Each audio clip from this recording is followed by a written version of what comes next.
అయ్యప్ప తెలంగాణ రాష్ట్రంలో ఒక ప్రత్యేకమైన గుడి. ఈరోజు ప్రతి అయ్యప్ప కూడా దర్శించాల్సిన ఒక దేవాలయం కాటేదాన్ అయ్యప్ప దేవాలయం. కొండలపైన రాతి దేవాలయంపై ఎన్నో వ్యయప్రయాసకు లోనై ఇక్కడ దేవాలయం నిర్మించడము చాలా అద్భుతమైన విషయము. ఈ దేవాలయము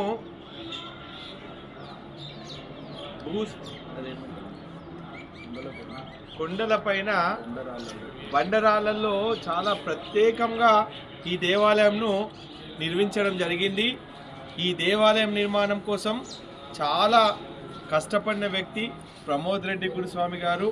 అదేవిధంగా ఇక్కడ ప్రతిరోజు గణపతి హోమము జరుగుతుంది. దాదాపు 100 మందికి పైగా అయ్యప్పలు ఈ దేవాలయం ప్రాంగణంలోనే ఉంటారు. ఇంకా ప్రత్యేకమైన విషయం ఏంటంటే శబరిమలను పోలిన ఈ అయ్యప్ప దేవాలయం. ఇలాంటి అయ్యప్ప దేవాలయంలో ఒక్కసారి మనం వచ్చి ఆ స్వామివారి దర్శనం, ప్రత్యేకమైన హారతి, నిజంగా అద్భుతమైన హారతి. ఈ హారతిని అదేవిధంగా ఇక్కడ గణపతి హోమం, నేను శబరిమలకు వెళ్ళి రావడం జరిగింది, కానీ అక్కడ స్వామివారిని ఒక 3 నుంచి 4 సెకండ్లు మాత్రమే చూడగలిగాను.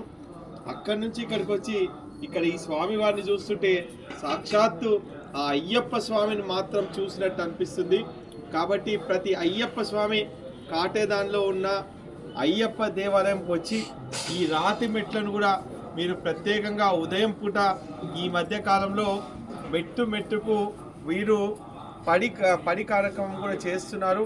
ప్రత్యేకంగా మీరు ఈ మెట్లపై జరిగే హారతిని కూడా హారతిని కూడా చూసి కన్నులారా ఆ అయ్యప్ప స్వామిని దర్శనం చేసుకోవాలని మనస్ఫూర్తిగా కోరుతూ మీ బాలకృష్ణ గురుస్వామి.